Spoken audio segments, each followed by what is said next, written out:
Welcome, everyone, to the July 27th City Council work session. Welcome to everyone here and everyone at home and everyone on the phone. I think we're going to have, as I understand it, 3 everyone's on the phone today. Enter and sign in, please. We're going to have Councilor Poling, Councilor Ortiz, and Councilor Zelenka are also to be joining. Councilor Brown? Oh, Councilor Brown. I'm on the phone also, Mayor. George Brown. Sorry. George Poling. George Brown's on the phone. You're here in person. Yep. Here. Thank you. Before we start, I would like to let you all know that we're having a computer upgrade, and they want to, if you have time to stay for a few minutes after the meeting today, they would like to tell you what you can expect to happen, so you won't be, if you can hang around for a few minutes, that's a request. Okay. With that, today we're continuing our discussion, our narrowing down on Envision Eugene. We're going to be talking about the single-family housing and industrial lands issues today. City Manager? Thank you, Mayor, and I'll just turn over to Lisa Gardner and her team. Thanks, John. Good afternoon, Mayor and Council. I'm Lisa Gardner, Planning Director. Before we jump into this, we did have sort of an administrative question, given that we have 3 councilors dialing in. We could email the presentation since it's largely presentation-based. If that seems like, if anybody's on a computer, we could certainly try to do that. So I guess the question is, are Andrea or George, or either one of you but on a computer? Or web delayed watching us on TV. No, I'm not, but I can participate. I mean, you know, I'll get something out of the discussion anyway. Okay, so I'm not hearing anything. With that, we'll go ahead. This is Alan. You could send it to the email. That'd be great. Okay, we'll do that. And as for Andrea, I'm okay with just participating by phone and TV. Okay, great. This is an all-new thing to have 3 counselors on the phone at a meeting. It is. So with that, why don't we go ahead and introduce the team that we have at the table today. With me at staff table, Carolyn Weiss, who's just jumped up for a second. We have Emily Jerome, Assistant Deputy City Attorney, Jason Dedrick, and then I'll let our TRG members introduce themselves. Sue Pritchard. I'm Sean Bowles. Sue and I co-chair the Technical Resource Group. Mia Nelson. And Rick Duncan. So as you remember, the last time we were here, Sound check with them to be sure they can hear. counselors on the phone, can you hear all of us? Yes, I can. Okay, great. Thank you. So we are continuing our conversation around housing mix today, and we'd like to report back on the work of the Technical Resource Group and the Partially Vacant Lands Committee since the last time you met. We'll give a brief staff presentation, then we'll give time similar to the format we followed last time for our TRG members to speak. We also have a presentation for you on industrial lands, and so I think it's important to try to get to both, and obviously we want to have as much discussion as we need on the first item. I guess I leave it to you to figure out what mix we're going to follow, whether it's 65, 45, 35, 55, 45, or 50-50. Maybe 50-50. So with that bad joke, I'll turn it over to Jason. Some of us thought it was funny. Thank you. Thanks, Lisa. So we do have slides here starting off with talking about housing. So I'm just going to jump right into those, and then we will take a break and get questions on that portion. So we'll do a quick update on the process for those who maybe are watching and haven't heard much about Envision Eugene. Just a quick update there. And as Lisa mentioned, we have single-family housing content update to bring, as well as industrial lands. And then at the end, we'll talk briefly about next steps from here. So just as a reminder of where we are in the process, we are here summer of 2011 in the strategy refinement phase of Envision Eugene. Public outreach and technical analysis are ongoing through this summer, working on finalizing our land need for several different types of land. That is all built upon the shoulders of the community visioning that happened prior to this last year. And then we'll move forward from here through the end of the year on into the implementation phase of the project. So just kind of an update on where we are. Quick reminder, the 7 pillars, we'll be talking a bit about all of these today. I'm not going to run through them, but I guess just as a reminder that several of the things we'll talk about today rely on a balancing of these pillars, that in order to do one thing, you need to be considering the other. And so it's important to remember that just kind of to keep that in mind as we go forward. So this graphic will look familiar from, I believe, the last couple of work sessions that we've had on single-family housing. What I'm going to do is update you briefly on the new information that we have on this slide. Primarily, the only new information that related to this slide from the last time around will be on the partially vacant lands, so I'll run through that. But now that the range on partially vacant lands is narrowing a bit, we also have some new information on what that may mean in terms of land need at various housing mixes. So those are the two pieces of new information that we're presenting on single-family housing. So what drives all of this is our demand for housing in the future, driven primarily by our population. And if you look down, and that population also needs to be housed based on a housing mix. We've updated this slide just a bit. This is a reminder of kind of all of the discussion that's occurred on housing mix. Our current mix of housing is around 61% single-family, 39% multifamily. Our consultant, Echo Northwest, had a recommendation for the next 20 years that our mix be 55-45 based on an analysis of demographics and other trends in housing. There was a housing mix subgroup of the Community Resource Group that met several times earlier this year and came up with a recommendation of a housing mix somewhere between 55 and 60% single-family.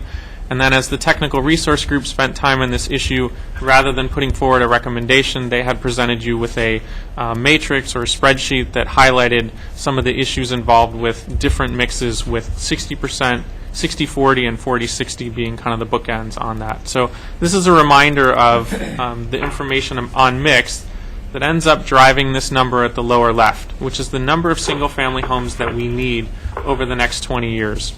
And that range there reflects the range from 60-40 all the way down to 40-60. Can you just mention what the range is for people on the phones? Oh, sure. So that what that translates into in terms of our number of homes or dwelling units needed over the next 20 years is anywhere between 6,000 and 9,000 dwelling units.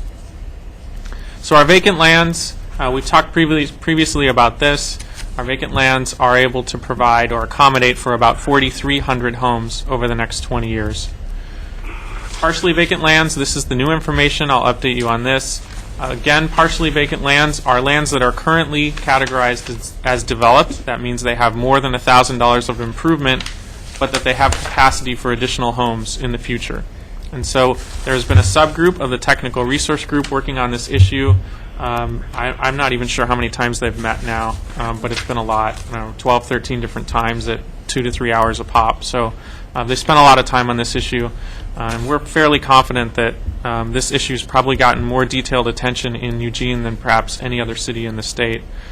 So the committee has done a tremendous amount of work on this issue, really good work. In essence, their work involves inventorying these lands. Where are they? How many acres does it involve? How many tax lots? And what is the capacity of these lands? So previously, we reported that the group had completed their work on lots less than 1 acre. That is, how many new units would be provided on lots that are developed but less than 1 acre, and that would be around 600 additional units. That is consistent with the pattern or the trend that we've seen in the past. So that work has been completed. New information that we have based on their work on lots larger than 1 acre has us establishing a range of somewhere between 1,800 and 2,500 additional units to be provided by these lands. So these are lands from 1 acre running all the way up to, I think, maybe 15 acres that we have. And the range here reflects the work that the group still needs to do to close that range. That should happen relatively quickly. I think they're getting close to completion, but this just gives you a sense for where this number could land. So when we insert that into this graphic, we see there that partially vacant land could potentially provide anywhere between 2,400 and 3,100 homes over the next 20 years. No new information on the efficiency strategies. These are secondary dwelling units and alley access lots, paving the way to make these be easier to occur in the future than they have been. That would result in approximately 160 homes over the next 20 years. And then land redesignation, also no new information here except to say that work is ongoing with property owners that we have notified via letter. We've sent letters asking about their interest in redesignation, primarily from medium-density residential, changing the designation to low-density residential. So we continue to hear back from those folks and have conversations with them. Depending on how many of those folks are interested in what the ultimate policy decision is, that could provide for up to 1,200 additional homes. So when we put all those numbers together, the capacity inside the UGB at this point in time lies somewhere between 6,860 dwelling units or homes up to 7,560. That does not include anything for the land redesignation, since that's unknown. Right now, that could be anywhere between 0 and 1,200 homes. So we'll factor that in once we know a little bit more about those lands. So the next thing we need to do then is compare this demand, or what we need, of 6,000 to 9,000 homes with what our land inside the UGB can provide. And so when doing that comparison, go the other way, we're laying that out here at the different mixes that we've talked about, different housing mixes we've talked about. So at a mix of 60% single family, 40% multifamily, we would have a remaining need of between 1,400 and 2,100 dwelling units. That would go down at a 55-45 mix to 650 to 1,350 dwelling units. And as a reminder, we're talking about single family. So as the number of dwelling units needed in single family is going down, the number of dwelling units needed or land needed for multifamily is going up. But we're restricting the discussion to single family right now. And at 50-50, you can see it goes down to 0 to 600, and at 40-60, we would not have a need for any additional single family or land for additional single family dwelling units. So what does that mean? First, before we get to that, as a reminder, these numbers are based on just the housing portion of that land. Now, it gets a little more complex when you start to factor in that we have uses that occur in our city and in every city that typically occur on low-density residential land. And these are those items here. So we need to plan for land for schools. Typically when schools acquire land, it is often low-density residential land. So in discussions with our school districts, 4J has not indicated a need for land. Bethel has indicated a need for 80 acres. However, they currently own land adjacent to the UGB that is currently outside the UGB. So they are not identifying, or we are not translating that into a need inside the UGB. It becomes important because if that 80 acres, if that were to come from inside the UGB, it would likely come off of low-density residential. That land would then not be available for homes, and we would need to plan otherwise and make other lands available. So that's why this becomes important. Also need to plan land for parks. Again, typically when parkland is acquired, it's often land that is currently designated for low-density residential lands, so we would need to account for that. When looking at our parks, recreation, and open space plan, and other factors, we are finding that over the next 20 years we would need about 160 acres of land inside the UGB for parks in the next 20 years. 155 of that would occur on single-family lands. And that outside the UGB, our plans would be for about 180 acres, and that's for two larger community parks, the Golden Gardens Park Site and Santa Clara Community Park. There are a couple other things here that factor in: land for public facilities. That includes things like universities, utility needs, city or county government needs. Also can happen on single-family lands. We're projecting that about 50 acres would be needed, but that only 15 of that would be single-family potentially. And then land for semi-public uses, which is typically churches and other fraternal organizations. We are going to be, or proposing that need be met on through redevelopment and not through new land. So that is how these four different land types are accounted for. And so the next thing to do, which is new information here, is to say, okay, we know we need, and we're going to do this for each housing mix, but at the 60-40 housing mix, we have a remaining need, after we factored in what's inside our UGB, of 1,400 to 2,100 dwelling units. If, for the purposes of an estimate, we assume that land would be, or those dwelling units would be met at about 4 units per acre, that means we would have a housing-related need of about 350 to 525 acres. We then would need to add in these other land types that I just walked through for you. And when you add those in, you come up with a land need of somewhere between 560 and 735 acres. Again, the range here is dependent on the partially vacant lands group completing their work. That would close the range. Also, this is asterisk because this is a round number. It's an estimate. We don't want to infer a level of precision that's not present here. And also note that when you talk about the acreage that might be needed, once you get to looking at expansion, if that is needed, you have to look at the characteristics of those lands. So you may need more acres if it were sloped land or less acreage if it were flat land. So that's why this number is an estimate. You don't really find out until you actually, if you need to get to expansion, until you know the characteristics of those lands. So we'll walk through the other housing mixes here real quickly. These numbers more or less will stay the same. What will change is what the leftover need is and what the acreage is that out of that. So at a 55-45 housing mix, essentially what happens, and I'll toggle back here if you want to look at, let's say, this number, 160 to 340, is it drops by about 200 acres. And that's a good rule of thumb. As our housing mix decreases by about 5% single family, the acreage need declines by about 200 acres. These numbers remain constant. It results in a need of 370 to 550 acres. That number goes down further at a 50-50 housing mix to 210 to 360 acres, and you'll note that depending on where partially vacant land, where that analysis ends up, the actual need for housing may go down to 0. And that at a 40-60 housing mix, it's a 10% drop in single family. You get a larger decrease, actually results in no new dwelling units needed, no acreage needed for housing. There actually is a surplus, and that surplus can then account for these lands, so resulting in no need for additional lands for housing. So again, these are just to paint a picture of this. Clearly there's more discussion that needs to happen on housing mix. This is not to infer one mix over another. It just gives you a sense of the magnitude here.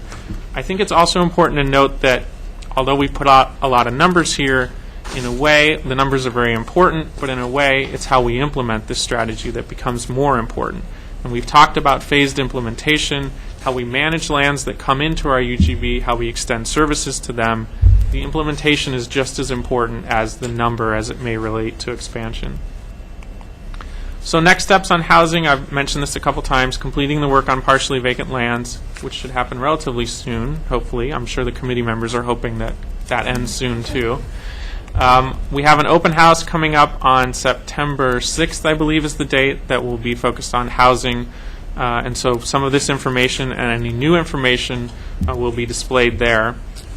And the housing mix recommendation is still outstanding as well. Once we know what the housing mix is, it's much easier to close in on what that may mean and whether or not an expansion would be needed for single family. So those are the new pieces on housing. At this point, that concludes the slides on this portion of the presentation, and I think we're turning it over to TRG members for their comments. Do that. Who wants to go first?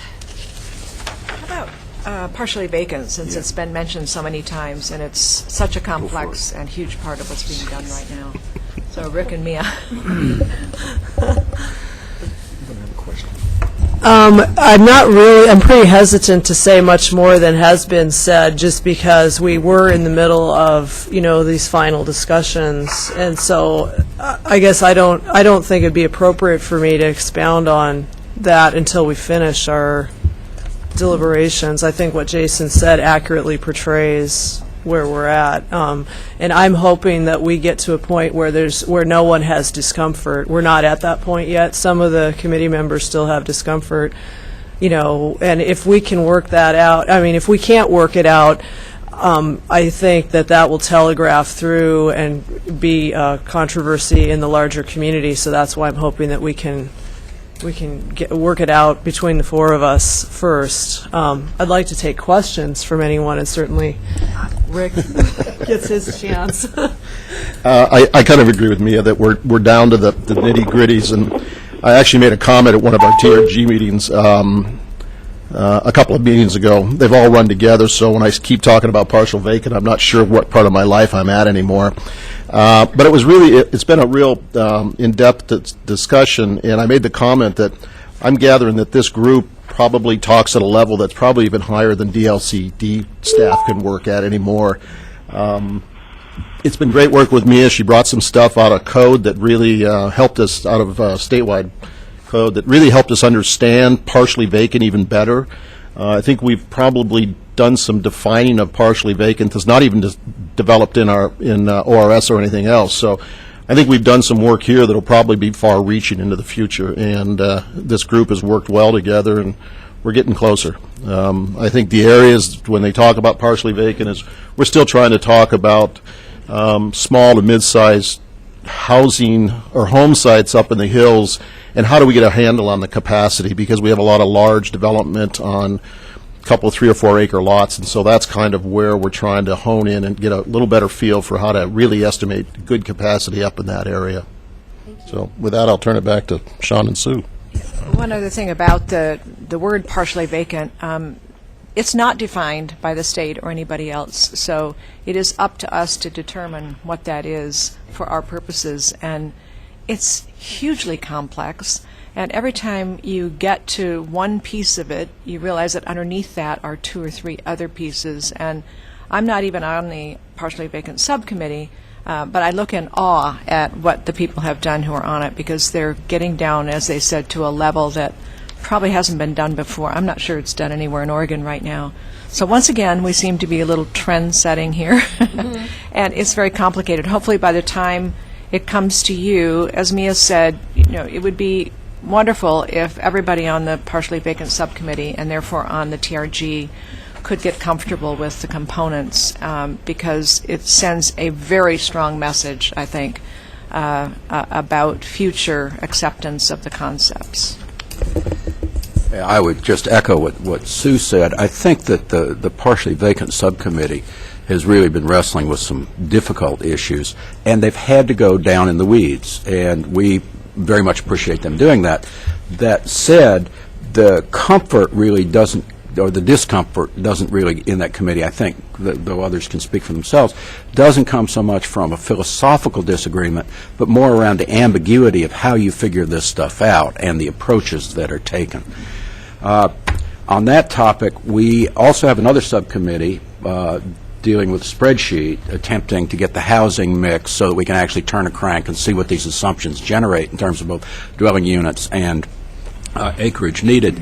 We are awaiting the partially vacant groups.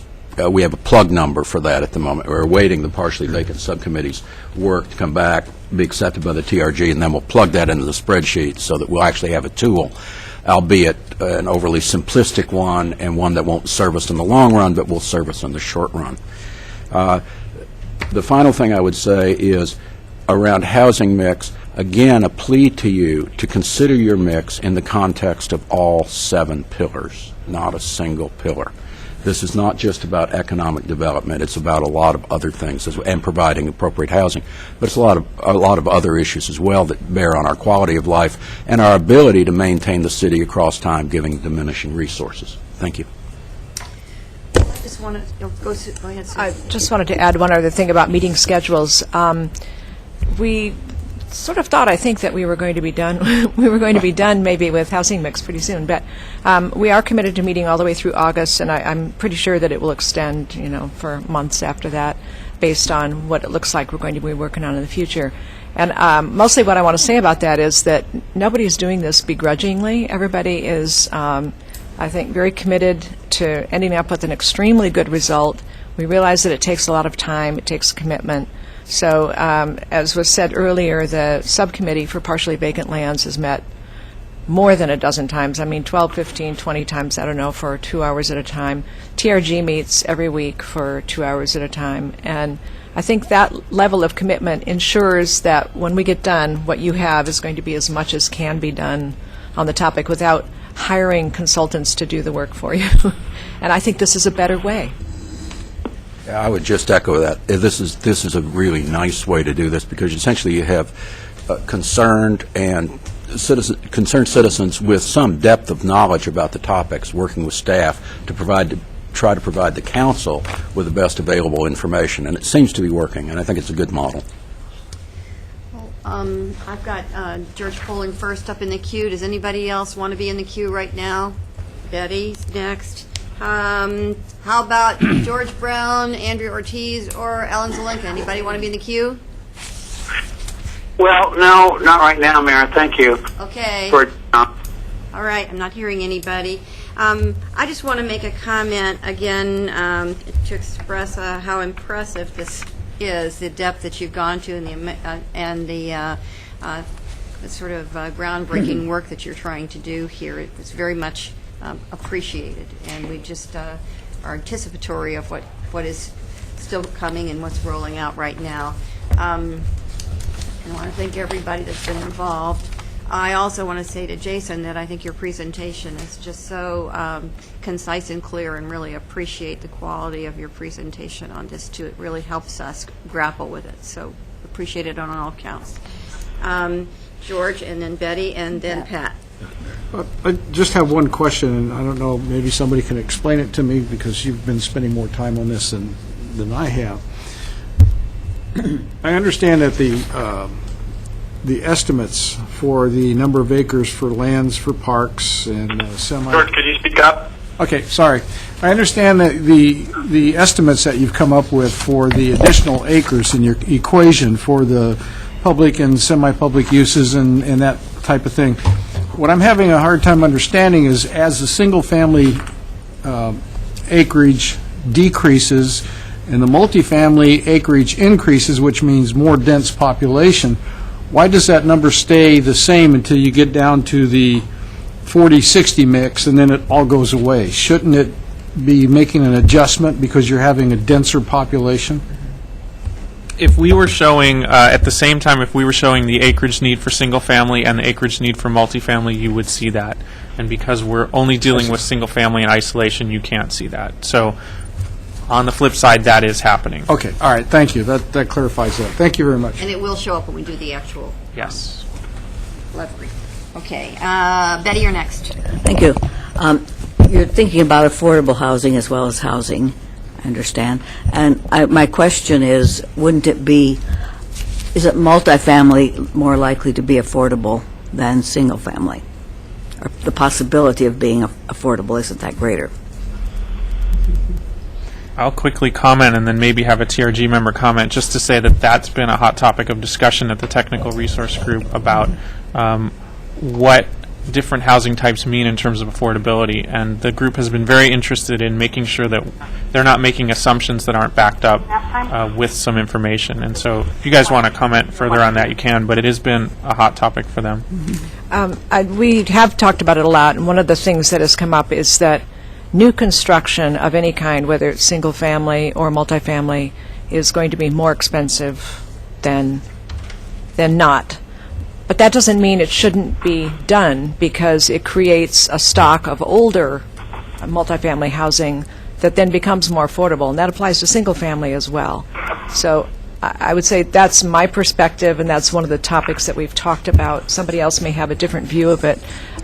Just the fact that it's more expensive initially is not a good reason not to build it. But truly affordable multifamily housing is only possible with massive subsidies.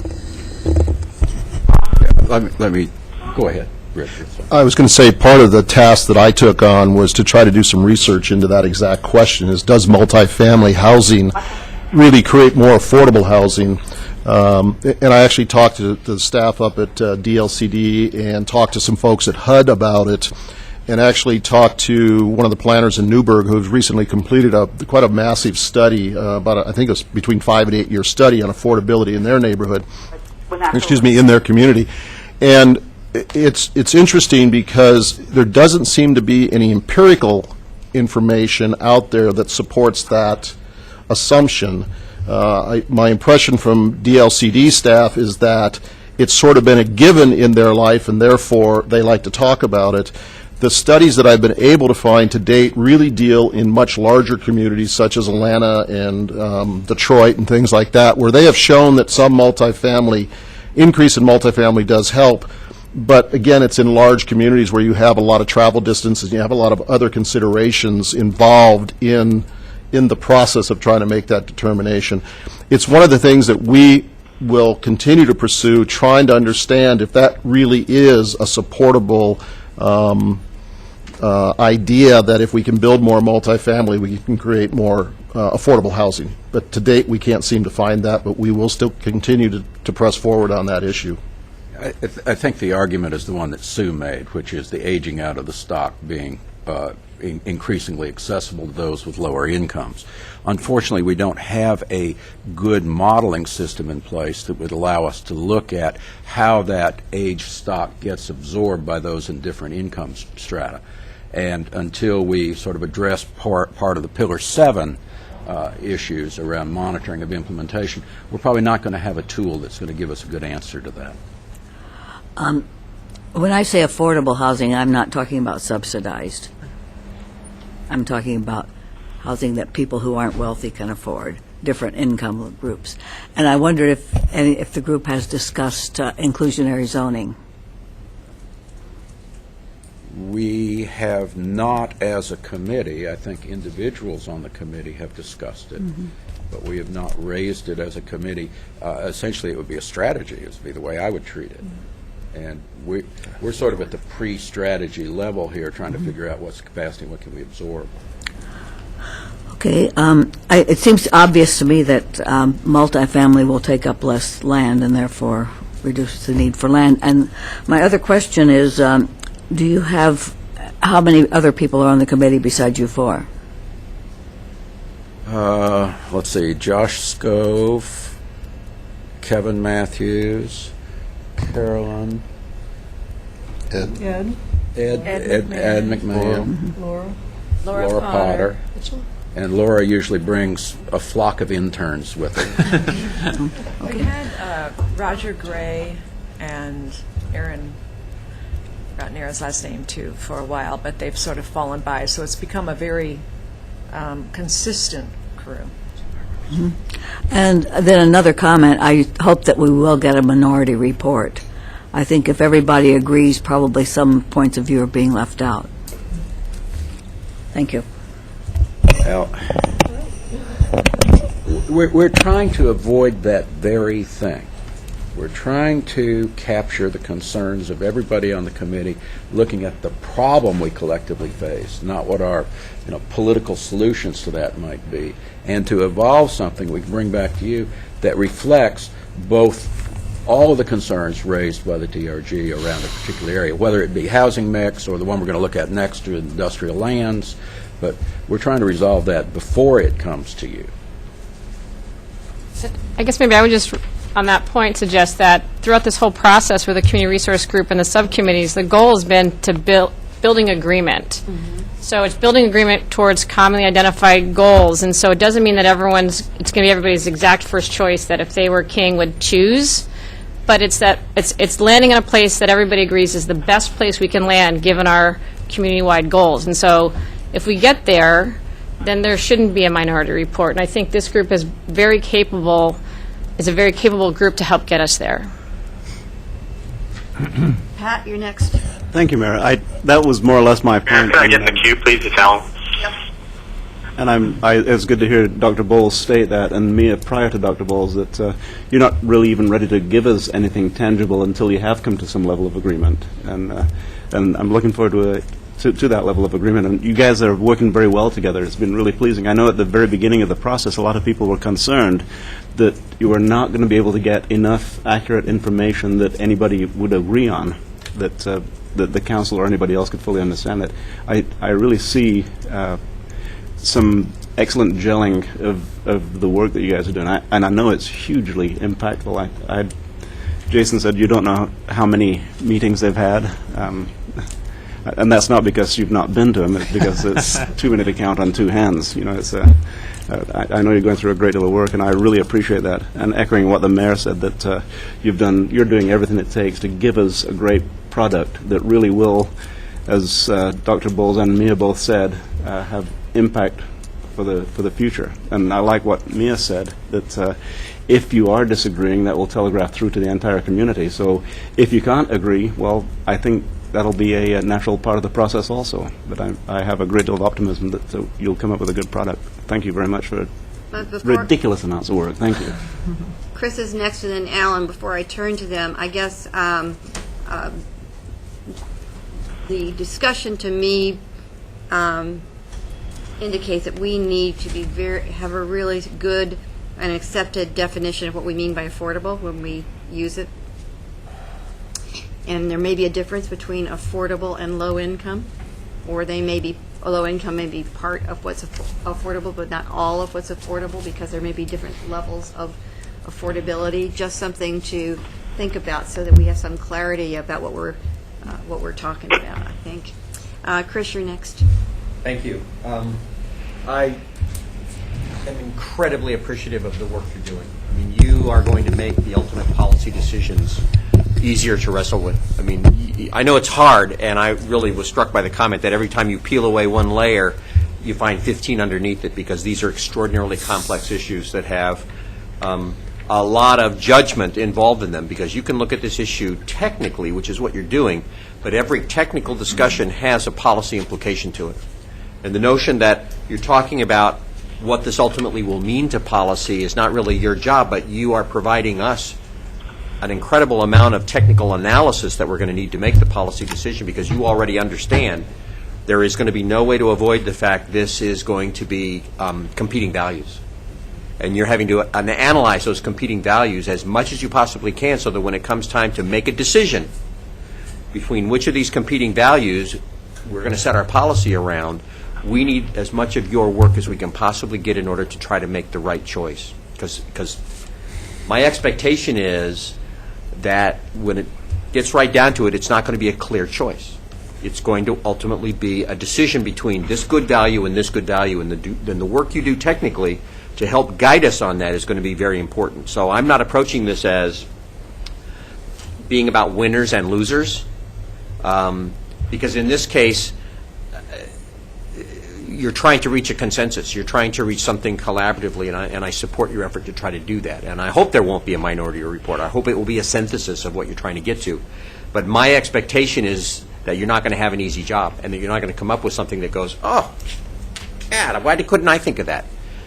It won't be that, but it will help us. And I'm saying, whatever work you do technically to analyze this and try to give us some guidance between these competing values is going to be helpful. It's going to be great.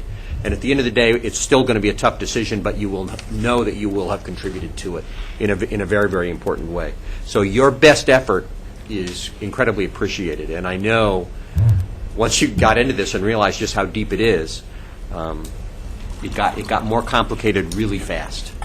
And it's going to get even more complicated, but stick with it, because you are helping us in ways I can't tell you how valuable they are, because this is going to be a tough decision when we finally get to it. Alan? Alan? I think it was George. Yeah, I echo everything that Chris said, and getting to a consensus position would be awesome if you can get there, and I think that's what your goal should be. Couple of questions. One is that probably the bookends of 60% and 40% on the single-family side are probably inappropriate. I'm kind of wondering, the four of you on the TRG, what's your opinions, or what have you learned that you think is interesting about the trends in recent history on this particular issue, a percentage of multifamily versus single-family? That would be helpful to us in making this decision. If you could elaborate a little bit more about your current thinking about that. Don't land on a number unless you already have, but I don't think you have. So, anybody want to take that one? Here's the grenade. Thinking about it, Alan. I'm afraid our silence speaks volumes here. The difficulty is we're operating on a baseline that ran 2001 to 2008 for reasons that I think are clear to all members of the council, and it's a funny interval. And by ignoring the last couple of years, we don't really have a sense of how solid that mixed figure was, the 61-39, and would it have continued that way or not, given the 2008 problems. We are, I think, not going to do much better than we have with the information that we have. But the payoff for having wrestled with this is identifying with Jason and the staff those kinds of measures we need to start taking now so that we never face this kind of problem again, so that we'll be able to answer that question of what these trends are. I have one more thing. I think the question of the role of historical trends when projecting the future is in play in all kinds of areas, population forecasting too. And the challenge is, many people think that past trends are the best indicator of future performance, and that can be true, but it can also be like they say in the stock market, past performance is not an indicator of future performance, and that's the challenge for you guys, I think, and that's why we didn't land on a number, because all we can really do is say there's a range of reasons to think that it'll continue like it has. There are other reasons to think that it won't, and at some point you just have to make your best. It's a judgment call. It's crystal ball stuff. I wish it wasn't. I really wish it wasn't, because it's so important. As you can see, it has such a dramatic effect. The other thing I think that we have felt very comfortable about is the city's plan to implement a procedure that we can track things and take a look at short-term changes and really kind of monitor what our programs that we put in place will do over the next several years, hopefully in the next 5 to 10, and we'll be able to adapt to the changes taking place. Recognizing that we're not suggesting we lock in whatever's decided today for another 20 or 30 years, but we want to really watch and have a model that allows us to track and then make decisions to adjust as market conditions adjust so that we can better adapt to change in the future. And I think that's really the TRG is trying to look at that and give the council that kind of input. Alan, are you have anything else you want to say? Yeah, so do I take it from your comments that you guys are not going to make a recommendation to us on this particular point? We already decided not to. We said 40 to 60. That's why we did the bookend report, is because it's not really our place to make that call. And I think that we all on the TRG don't want to be seen in that sort of advocate role. We're trying to just be analyzers, not decision makers, if that makes sense. Also, it's really clear that this is where policies become the next step, because you have, I think, all the information that we could possibly provide, the ramifications of one decision or another. And it's human nature to, I think, sort of base the future on what we know from what's happened in the past, but we're trying to avoid doing that too much, because we know that we do have to change in a number of ways. We do have to be visionary. We do have to take steps that we haven't maybe taken in the past. So now it's in your capable hands to figure out what the decision is. Yeah, I guess. I think we're trying. Go ahead. Yes, Andrew. Go ahead. Is there somebody else who want to make a comment? Oh, I was just going to say, I think the way in which we're approaching this reflects what we said to the council before, which is it's not our decision, it's your decision. That said, I think you do have a context, and I keep coming back to this, and I hate to sound like water dripping on a rock, but the pillars reflect the values you've adopted around the long-term health of this community. So the question is which of these mixes is a best fit with all of the pillars? Thank you. And I just want to say before, Alan, I hope you're about ready to wrap up, and then we got Andrea, and then we need to move on to the industrial portion of this. So last comments here, and then we're going to move. Alan, are you done? Well, one comment about this, and then one more quick question. I guess the historic trends are important to look at and informative of the discussion, but they shouldn't be completely relied on. That would be like using the rearview mirror to drive your car forward is not a very appropriate strategy. And I guess I really like where we have been and where we've been going with this process, which is have aggressive assumptions and allow the phased-in approach as we go forward to allow us to then adjust if they end up not being correct or if our policies and strategies that we adopt don't get us there. One more question. At what percentage, if any, single family from 40 to 60 do we end up needing more acres outside the UGB for multifamily, or do we ever get there? That would be an interesting question, because right now the strategy is to meet all of our multifamily need inside the UGB. And so when we shift to talking about multifamily, there may be some threshold at which relying on redevelopment of existing lands for multifamily may not get us where we need to go. I say that with a big caveat because we don't know the answer to that. We need to start spending more time on multifamily lands once we finish single family. But I think that's a good comment to keep in mind as we go forward on that. Thank you, Alan. Andrea, you're next. Thank you. Thank you, Mayor. So, and I just want to kind of add my voice to the thank yous for the group that has been meeting and doing all this work. In listening to you all speak, a kind of a light went on for me, is that you're not going to make that decision for us. You're giving us all the information we need, and we need to take it from here, is what I'm hearing. And I just really appreciate that, because I know that you guys have spent a huge amount of time and have really vetted everything as much as possible, and you were all so respected in the community that I'm glad to hear that there's not going to be a minority report. I would feel like that wouldn't be beneficial. So I just want to thank you, and I kind of just want to say we'll take it from here, but obviously we won't. But thank you very much. Just before we're going to turn to the next section, I just wanted to make one small comment, and that is the pillars are values we have. There are natural tensions between those values, but I wouldn't want us to think of them as competing in the normal sense of competing, because they all matter.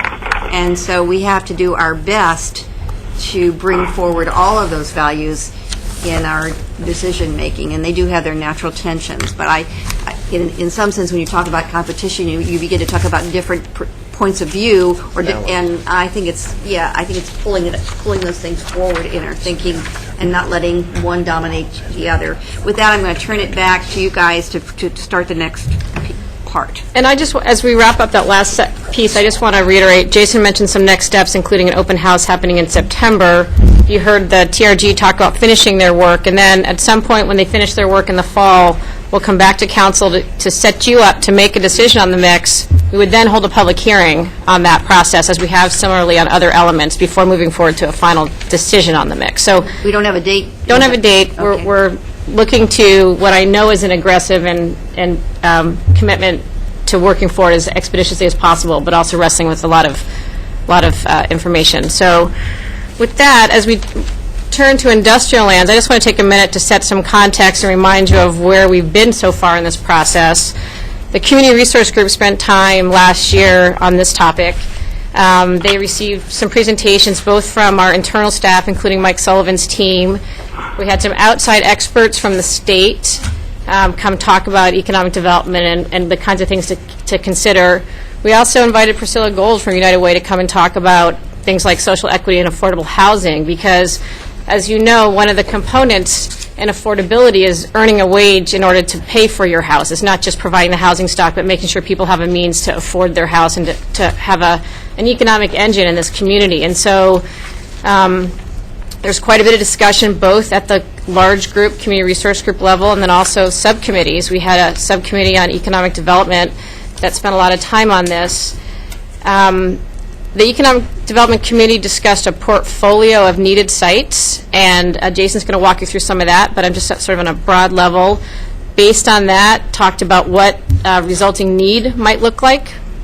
And that need, the group didn't reach a consensus on that, but they did forward a report that summarized the work of the committee. Based on that work and some other analysis, talking to other folks in the community, staff and the city manager forwarded to you in the form of the Envision Eugene proposal, a recommendation for industrial that included 400 to 500 acres. You haven't been asked to make a decision on that yet. You directed staff to hold a public hearing on that, which we did.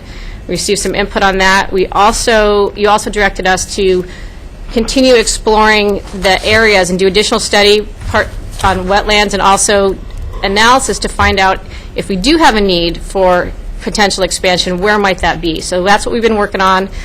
Jason, we're not asking for action today, but Jason's going to take you a little bit more in-depth through that process. Thanks. Okay, so as a reminder on industrial lands, coming out of the Eugene Comprehensive Lands Assessment, or ECLA, we actually show that we have more industrial land than we would need based on the job forecast for the next 20 years. However, when you kind of peel back those layers, so to speak, and look more closely at our inventory of land, we have a lot of industrial land that is in small pieces, less than 2 acres. And so when the target from an economic opportunity standpoint might be larger sites of 5 or more acres or 20 or more acres, we really are deficient in lots of that size.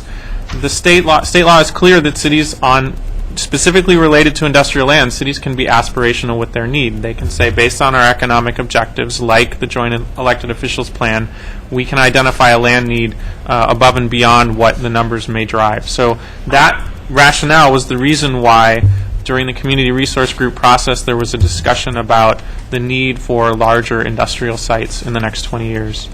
And Lisa touched on the affordability issue here. So I'll quickly walk you through the strategies. These strategies are embedded in the first pillar of the Envision Eugene document, which deals with economic opportunities. And these strategies are important because they set the context for the recommendation regarding the need for 400 to 500 acres. So all of these strategies work together. Talking about the need for potential expansion does not invalidate the other strategies. Those strategies would have to continue to happen. So the first deals more with commercial land, that we would meet all of our commercial land need. That's commercial office type buildings and retail in the UGB, inside the UGB. The important nexus with industrial lands there is that we have a lot, as I mentioned, small industrial lands, particularly if you look at West Eugene or along West 11th. Some of those half-acre to 2-acre parcels of industrial may be more appropriate for commercial use. And so that may be a tie-in with industrial lands here. Also, this strategy is dependent on redeveloping our core commercial areas like downtown and key transit corridors. And also, another nexus with industrial lands here is increasing our flexibility on our employment lands, recognizing that we're seeing a lot of hybrid kind of commercial industrial uses that start to blur the line between what is industrial and what is commercial. And so exploring the flexibility of our code and our zoning around those uses. The second strategy is to implement our regional plan, JEO, Regional Prosperity Plan. Specifically, there are a couple things that are mentioned in here. One are the targeted industries, clean industries, green industries, advanced manufacturing as being key targets. Those types of industries typically need sites of 20 to 50 acres in size or larger. One of the other key strategies here is to do a feasibility study around that green industry cluster, but also around an intermodal rail truck transport hub. We are uniquely positioned as a community to potentially take advantage of that, and so the idea of doing a feasibility study there. The third strategy really deals with our existing lands. Before we want to think, or concurrent with thinking about potential expansion, we need to think about how can we make development more easier or more able to happen on our existing land. So we have vacant industrial land currently in our UGB that we're not seeing developing for various reasons. There may be wetland issues, there may be transportation issues, and we also have developed sites that have a relatively low level of development on them. Certainly good and profitable uses, but is there the ability for redevelopment on those sites, or are there unused portions of those parcels where more development could happen? One of the key strategies of this entire pillar is this idea of an industrial land trust. The real genesis of this was the idea of the West Eugene Wetlands Plan, that there be a multi-jurisdictional entity that can help make industrial land more usable, I guess. So an industrial land trust that would operate an industrial land bank. The city would either be a key part of this or a partner that would help to consolidate sites, that would help to remediate brownfield sites, that would help with redevelopment of sites. This is a really key strategy and one that needs some work from a feasibility standpoint. One of the important things on this is it can take a long time to get something like this going. The negotiations around creating a partnership like this or like the West Eugene Wetlands Plan take a while. The necessary capital and funding to get this going could take a while. Things like assembling properties don't happen overnight. So this is a long-term strategy, but it's something we can get going on right away. That land trust would then pilot a brownfield site of at least 20 acres. And also we would be working, as I mentioned, to reduce constraints on existing lands. What can we do to help the lands that we currently have develop in the way that they were intended to? The fourth strategy is to support development on sites that are currently and will remain outside the UGB, and kind of the poster child for this has been the Goshen area. Both in our region and at a statewide level, this area is seen as a very, very viable site for industrial uses. We'll talk more about this later on in the presentation, but keep in mind that this is one of the key strategies. So again, these four strategies that we've covered are all strategies that, regardless of what we do regarding potential expansion, all need to move forward. The fifth strategy was to develop an appropriate portfolio of industrial sites. This was work that Economic Development Subcommittee did. This committee was challenged with finding what mix of sites we may need over the next 20 years, in particular targeting lands of greater than 50 acres, but really greater than 20 acres as well. Thinking about site choice, that if you have all your sites in one area and they all look the same and they all appeal to the same industries, that doesn't provide much choice. And a community needs some amount of site choice to attract a diverse array of industries or to grow industries that you already have here. And providing that realistic siting criteria, understanding what these sites need, what industries need. So the group then established this portfolio. Essentially their discussion was a community like Eugene, this community would need this portfolio of sites over the next 20 years. So 5 sites of 20 to 50 acres and 5 sites of 50 or more. The columns there represent I-1, campus industrial, I-2, light to medium, and 1 site that would be heavy industrial. And on the 50-plus acre side, their discussion that at least 1 site should be 100 acres in size. So in looking at filling out this portfolio, the group spent a lot of time analyzing the characteristics of sites. This isn't necessarily for you to look at here in great detail, but it shows you all of the different things they considered when thinking about sites. What's the shape of a potential site? What are the constraints? Is it on a transportation corridor? Is there good transit for employees to get there? These were all things that were part of that consideration. They also spent a lot of time looking at our current vacant lands and the constraints that lie on those lands. For example, this map shows you out in northwest Eugene areas that have hydric soils where there may be wetlands, areas that are green that are existing wetlands. They looked at how close services were to these sites, really tried to understand our vacant land supply. The group also, in filling out this portfolio, wanted to think about, well, what could be redeveloped feasibly? And so this map, again, not really for you to look at the details of, but they were studying things like what's the level of development on these industrial sites? Is it fairly intensely developed or not as much? So after considering all of those things, and I should mention, they walked through one by one, site by site, every vacant site greater than 5 acres in size and every developed site greater than 5 acres in size. So that group has a very keen knowledge of our inventory of industrial lands. The results of that work were to say, yes, we have 3 parcels in the 20 to 50 acre range. We have a couple more that, based on constraints, may fill out that category or may not. Depends on how successful we are in trying to not reduce those constraints, but mitigate those constraints. And then saying that we don't have any viable sites currently that are 50 acres in size or more. At this point, part of the discussion around these sites was a question of, well, if we had an industrial land bank, at what rate and on what time frame could it potentially produce sites here? And so that was part of the discussion at the group level. So when staff took their work forward and tried to establish a recommendation, the logic was more or less, if you figure these sites are about 75 acres in size, let's say for average, some smaller, some bigger, you've got 4 sites here at 75 acres in size each, that's 300 acres. 1 site that might be 400 or 100, that adds to 400. Throw in these couple questionable sites, that establishes a range need of 400 to 500 acres. So that's where that number comes from. So therein is the recommendation that's currently in the proposal to expand the UGB by 400 to 500 acres for industrial uses.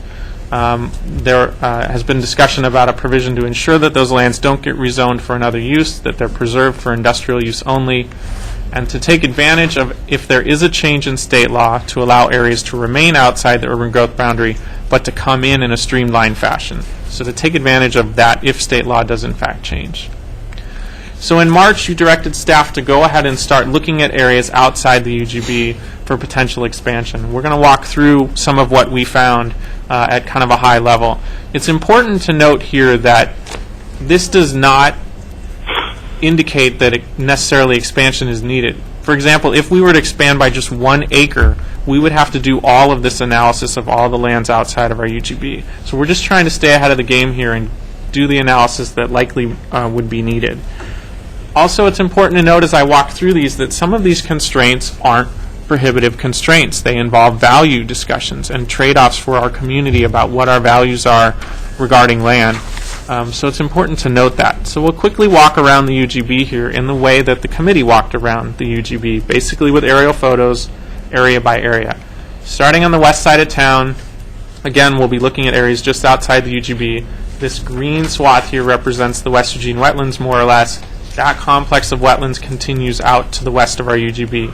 So this area, we would likely run into the same wetland issues that we have inside. So potentially not a great area, but not necessarily out.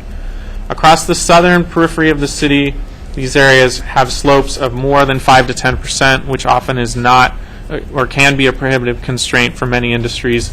It's also proximate to residential areas, and the transportation corridors aren't great. So again, that doesn't necessarily rule out these sites, but it puts them down the list a little bit. We'll talk more about the areas in purple here. We'll talk more about Russell Creek Basin and Goshen. The east side of our UGB is obviously Springfield. We'll talk more about this Coburg Game Farm area. Across the northeastern part of our UGB, we have some fairly high-value agricultural soils. We have current gravel mining that's going on there, and most of this area is in the 100-year floodplain. Not a prohibitive constraint, but a concern for some industries. Across the north side of the UGB, similar issues. This is some of our highest value agricultural land, also within the 100-year floodplain. And then the last area on the northwest side of town has a pretty extensive wetland complex, which we've already seen on the Metropolitan Wastewater site, where the Poplar Farm currently is, has a very extensive system of wetlands that, as the community has talked about that site, makes it seem as though it'd be very unlikely that development could happen there. So that left 4 primary sites for further consideration, and I'll walk through those sites really quickly. The first is an area that we're calling Clear Lake. Clear Lake Road bisects the study area, which is the area outlined in black. This area represents about 600 acres. So a couple of the considerations here. First off, it has good transportation access in terms of Highway 99 and Beltline. It has adjacent industrial uses here and here. It has fairly large parcels. Most of these tax lots are larger than 40 acres in size, so not as much work on assembly needed. A couple of things that, and one other thing, this brownish-orange line is the airport noise contour, which means that anywhere west of this line, residential uses are strongly discouraged. So that means industrial uses may be, or would be potentially appropriate there. It's important to note that we've had discussions with the airport, and they have not had objections to use of this land potentially for industrial uses. They do get more concerned as you move to the west here because of the runway. So those are some of the key considerations on this site. I'll talk more about the potential wetland issues out here later. In terms of agricultural soils, this area does have some productive agricultural soils, not as much as on the north side of town, but still a concern or an issue to deal with here. So the next site that we'll look at is the Coburg Game Farm site on the northeastern side of the UGB. The area in black here would be the study area. That's about 300 acres. So some considerations on this site. First, it has obviously very good access right on I-5. It has some existing industrial areas. This is our campus industrial. Springfield also has some campus-type industrial here, so it has some adjacency to those areas. Some things that might be working against this site, all the areas shown in blue are 100-year floodplain. So much of this site is in the 100-year floodplain of the Mackenzie River. We also have some residential uses nearby. Fairly high-quality agricultural soils here. And one other consideration is that there are some transportation-related concerns about how much more development this part of the community can take from an interchange standpoint on I-5. Currently, there are upgrades occurring to this intersection, but if this area were to be industrial, how much stress might that put on this interchange, and is it possible for that to work? I should also note that Springfield is also analyzing this area just across I-5 as part of their process for potential industrial land. So the next area to talk about is the Russell Creek Basin down here along 30th near I-5. This area outlined in black represents about 450 acres. Some of the things working for this site would be its proximity to I-5, Highway 58, and rail access. Other considerations on this site, all of the area that is shown in brown, shaded around this line, so all of this area out here, in general has more than 5% slope. And that, again, can be a deterrent for some industries, can't locate on land that's sloped or would be expensive to grade those sites.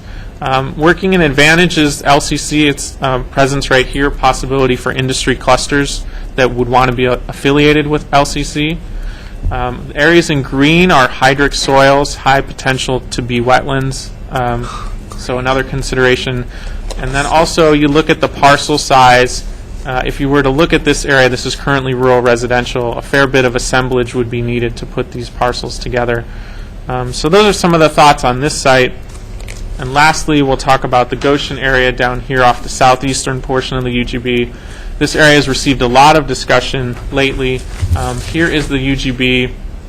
Obviously, things going for this site, it's proximity to transportation, Highway 58, I-5. All of the areas shown in purple is currently under study by Lane County and is either rural industrial or under consideration for industrial. What Goshen is currently exploring, or what Lane County is currently exploring, is what's called a goal exception that would allow these to occur at a higher intensity than non-urban uses typically could. So some other things going for this site, a lot of discussion at the committee level about the fact that these areas are already developed. So there are no wetland issues, there wouldn't necessarily be soils issues. However, on the flip side, these areas are already developed, and some of them currently have industries that are operating there, so they're not necessarily vacant sites that are currently ready for use. I think that's all I have to say on Goshen. What's the acreage of that? Oh, I'm sorry. The acreage on that is about 300 acres, everything in purple.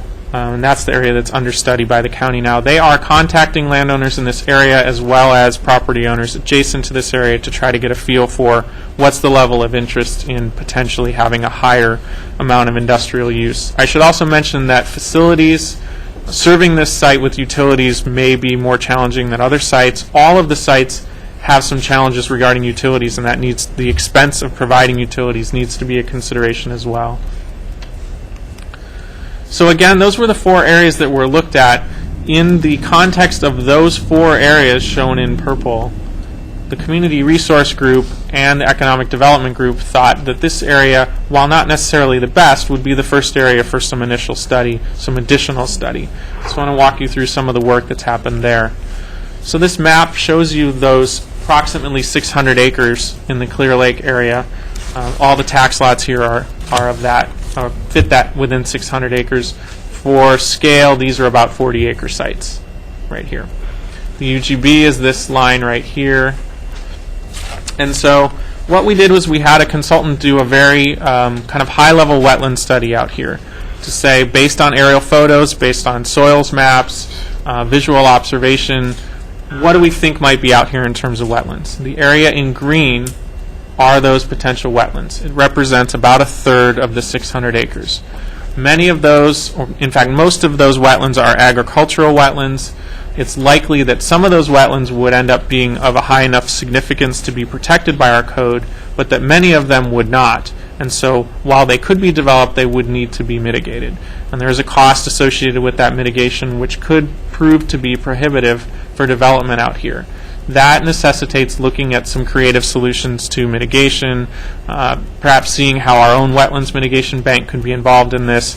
Other cities in the valley are looking at creative ways to look at mitigation in a way that still addresses economic growth. So that is an issue out here, and it's something that needs to be considered.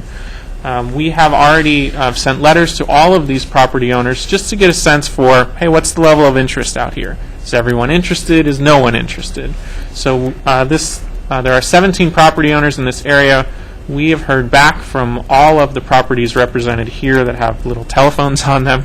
Most of these property owners have expressed an interest. We haven't had any that have called and said, no way. Many of them have said we had wished we were in the UGB previously. We've been waiting. Why haven't you done this? We are ongoing. Those discussions are ongoing, and we do have some meetings set up with some of these property owners. So this is by no means saying that all of these property owners are interested, or definitely interested, but there's an interest in having a conversation. So just as a quick summary, as you can see from walking around our UGB, there's no low-hanging fruit necessarily on great areas that are just ripe for industrial development. There are challenges everywhere.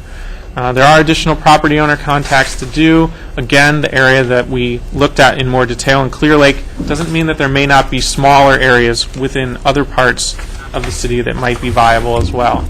We do need to continue working on addressing our site constraints. Existing sites in the UGB have constraints. We can't ignore those. And also additional work on the land trust as well. So just some quick next steps. Again, a reminder of the open houses next week, next Wednesday, August 3rd, from 3 to 6 in the Atrium Building, an open house on industrial lands. We'll have a lot of maps, data, information available. And then earlier I said that our second open house was September 6th. It's actually September 7th. 3 to 6 in the Atrium Building will be providing information on housing and industrial lands. Actually, I'd just like to add one more next step. You heard at a previous meeting, members of the TRG, I think it specifically Sean Bowles, talk about that the TRG would like the opportunity to look at industrial lands. So I think one of the next steps is for the chairs of the TRG to sit down with the two chairs of the Economic Development Subcommittee and start looking at what issues need to be further looked at so that we can move forward with a good recommendation. So that's in the works as well. So with that, we're available to answer questions. Great. Thank you very much. And did you all want to say anything on this one? I'm sorry. I just wanted to add that the two chairs would be Rusty Rexius and Pat Johnston. So, and Pat wasn't able to be here today. Rusty's back. We haven't started on it yet, so we've done nothing on this topic yet. Yeah. All right. I've got Pat and Betty. Pat? Thank you. I'd like to be on the queue, Mayor. This is George. Okay, George, gotcha. Lisa, can we look at possibly exploring getting the TRG under contract on an ongoing basis for the same rate of pay that they're getting today? We work for lunch. We're thinking it's going to be a heck of a party when we thank them. We only get an occasional lunch. We're getting quite a deal. Thank you. I just have a question regarding the slide that shows the 20 to 50 acre parcels needed and the 50-plus acre with the checks and question marks and X's.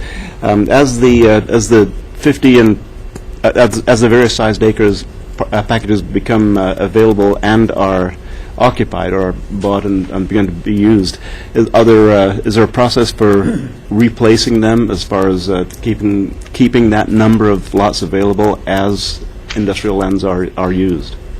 There was some discussion at the Economic Development Committee level about the idea that this is a rolling portfolio. I don't want to characterize that they didn't have extensive discussions on that, and I don't know where every member of that committee would land, but it came up as a topic of discussion. I know in the very early days when they started meeting, I sat in on some of the meetings, and that did come up as a possibility. And so it's not off the table at this point. That is something that will be considered, that since we need 5 50-acre parcels now, that need isn't going to go away as some of those parcels are filled. We'll continue to need 5 all along. That discussion is going to be something that's ongoing, I would suspect. Is that right? Yeah, and I think it would be part of your discussion at a policy level that if we had 50 to 100 acre sites tomorrow and all of them filled immediately, where would that leave you on your economic strategy, and where would you want to go? So exactly. So okay. Thank you very much. Betty? It sounds to me as if you're talking about infinite growth, forever and ever. Use it up, and then get that much more. Is that what you're thinking of? That we'll grow to meet Portland or something? To address the legal aspects, I think of both of you are bringing up. The law is set up so that you do this sort of 20-year planning, use it all up till you get down to 0, 20-year planning, use it all up in respect to all residential, industrial, commercial. I think that the work that's gone into this process has made it really clear that nobody wants to do it like that in this community going forward. But and there's nothing unlawful about, as you use it up, recheck, see what we need, maybe take that 20 years out to a new increment every 5 years or 10 years. But understand that you have to go through this same process of study and submit to the state and rechecking all the state laws and dotting all your I's. Any time you would expand to add another site in for residential, industrial, anything. Thanks for bringing that up. I have heard that said all along. Are you talking or me? The other thing I would add, in response to Councilor Taylor's question just now, presumably if we had a couple of 100 acres added to the urban growth boundary for this purposes and they were used up, we would presumably have jobs that are in helping our economy become more robust, so that would be part of the consideration. So it's not just continuously looking at land grab, but it's looking at how has that translated into industry and jobs in our community. So that would be part of that consideration that, in the context Emily just responded. I have several questions. How large is the Heinex site? Gosh, I knew that, but I've forgotten it. Rick, do you happen to know that? I think it's about 200 acres. Yeah. So are you counting that in the available land? We are not currently. There was a lot of discussion about that site at the committee level as to whether or not there was more capacity on that site. And what the group ended up finding out was that as part of construction of that facility, there was a lot of wetland mitigation done on site. And so those wetlands are wetlands that need to remain as part of the mitigation and can't be developed. There's another portion of the site that would potentially be available, but it's fairly steeply sloped. So the committee wanted to analyze to see is there more capacity there on that site, but pretty much determined that there wasn't. But it's not being used. Which site was that? The Heinex site? It's not being used now, is it? There are portions of that development there? 200 acres that do not have buildings or jobs on them, yes. Well, the Heinex part doesn't have jobs. does it? Correct. Okay, so that's available. Correct, yes. I assume they've already built on it. What kind of industry would need 100 acres? Would that be something that would pay good wages and would be clean and green? Could you give an example? One of the discussions about having a 100-acre site was that there is a fairly narrow niche in terms of the need for a 100-acre site, and so if that were not something that were realized in our community, that the potential would be that you'd have a site that could be utilized for smaller parcels if needed in the future. But can you think of what would need that much space? I can't think of it right off the top of my head. I knew once, several months ago, and have lost those brain cells. I apologize.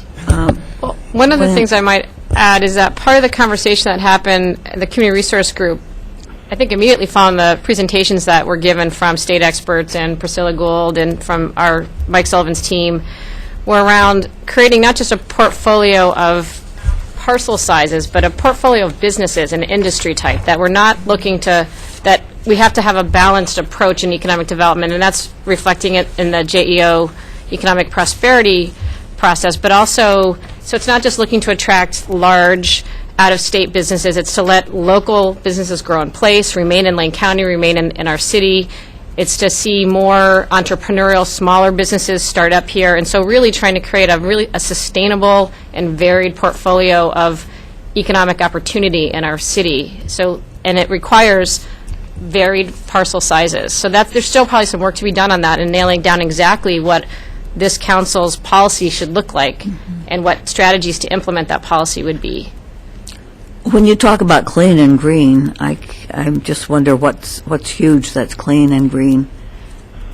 Typically, the uses that are referred to for clean and green would be solar manufacturers, wind power manufacturing, electric vehicles. And I did happen to bring information with me, and the major clean or green technology sightings in the United States in the last couple of years, all of those that have been larger than 100 acres have been solar or wind power facilities. So those are, in answer to your question about which industries are needing 100 acres, typically solar and wind are good examples of those. Not all solar and wind facilities, but some of them.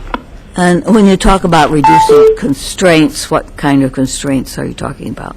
When you say constraints, you mean constraints that we have We're currently? talking about reducing constraints on development. Primarily on sites that are currently inside the urban growth boundary, we have either existing wetlands on a site where there would be a cost to mitigate those, and we have several examples of sites where local companies have wanted to expand their operations onto those facilities, and the mitigation costs have been prohibitive, and they were not able to do that.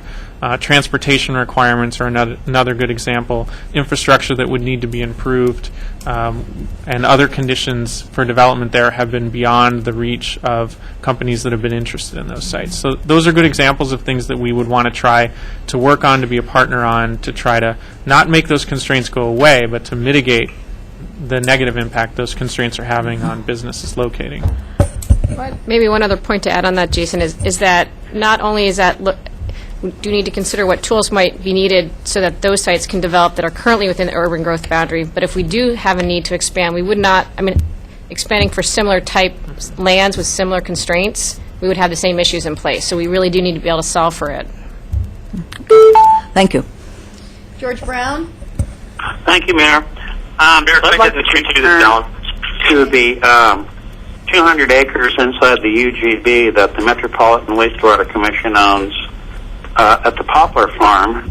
And I heard Jason say that a lot of that land out there is wetlands. And I'm just wondering, is that portion regarded as a wetlands because it's zoned I-3 for industrial? That site, the wetlands on that site are not significant wetlands in the way that they're protected by our code. However, they are present in our local wetland inventory, and essentially what you have are acres and acres of fingers of wetlands through that site that leave it as such that there's not one large contiguous piece of that site that doesn't have wetlands on it. So again, that's not a prohibitive constraint to development, but the concern is that the amount of mitigation that would need to occur on that site, creating an expense that many industries would not be interested in taking on that expense as part of their development. So again, it's not prohibitive, and technically the site is vacant per the definition of vacant in ECLA, which is less than $1,000 of improvement. There is very little improvement on that site other than the poplar trees. Right, yeah, so it's not really 200, what you're saying, I guess, if I'm hearing you correctly, is it's not really 200 acres. It's maybe 100 acres of actual usable land. Or potentially... Are there parcels that are big enough that are not wetlands that could be developed within that larger parcel? There certainly is that potential. Again, it's getting in there and looking at where those fingers of wetlands are at. So there may be smaller pieces, yes. Okay, well, I was just, I'm still kind of interested in it, although I didn't realize it was wetlands, but simply because, I think that a factory or some kind of industrial use in that zone, it's already in the UGB, and it would certainly add much more value to that property than a poplar farm that just, is harvested every 12 years for pulp is the main use of it now in the Willamette Valley, and just seems like it might be worth trying to, not ruling that area out entirely, because it seems like a smaller, there could be a couple, maybe 25-acre parcels or 4 of those in there that could be developed, and it would certainly add a lot more value than a poplar farm. I guess that's all I had. Thank you. Okay, I've got Alan and then George Poling. Alan? I had to take it off of mute there. One comment on the MWNC poplar farm. I think because of the wetlands is why it's the poplar farm. If I remember history correctly, a long time ago, that's why we ended up doing that. And it isn't just a poplar farm that's for pulp. That's not primary use. It's actually to get rid of the heavy metals in the wastewater, and it gets taken up into the trees and sequestered. And so that purpose still needs to exist. And that would be another cost to mitigate that, because we certainly need to do that purpose for MWNC, so we'd have to do that someplace else, and that would be an additional cost to that. What was the acreage on the Covert Game Farm Road parcel? I missed that. Around 300 acres. Okay. So our land inventory says we don't need any acres for industrial, but what we have is the wrong form and the wrong sizes, and I agree with that. The group that's been working on this issue, my understanding is that we don't have consensus. In fact, we're not even close to consensus, and it's in danger of the process breaking down, at least on this particular issue on industrial lands. I'm wondering 2 things about that. One, can we get to consensus? And if not, can we get a multi-opinion report, or are we just going to go with the city manager's recommendation and that's all we're going to hear about this? And then secondly, because of the no need finding, does that open us up to legal issues and legal lawsuits? Councilor Zelenka, this is Lisa Gardner here. I guess my first response is I'm not sure that I would say the process broke down. I would say the process concluded without consensus on this final report. We do need to find a way. The TRG has offered to be the body, who I think is a capable body, to look at this in a value-neutral way and figure out if there's analytical issues that need to be looked at and sort of data verified as part of that. Trying to have an opportunity to figure out what the right process is for making a recommendation, whether it's the data verifying or whether they find that some of these things are similar to the housing mix, actually policy issues that they'll, better made here with as much good information in front of council as possible. So I think having the TRG meeting with the chairs of the Economic Development Committee allows us to continue to see that move forward in a positive, productive way. So I guess I would say it's sort of been, it concluded as far as it could go, and I think everybody's willing to continue looking at it, just want to find a constructive way to do that and moving forward. Who's on the Economic Development Committee?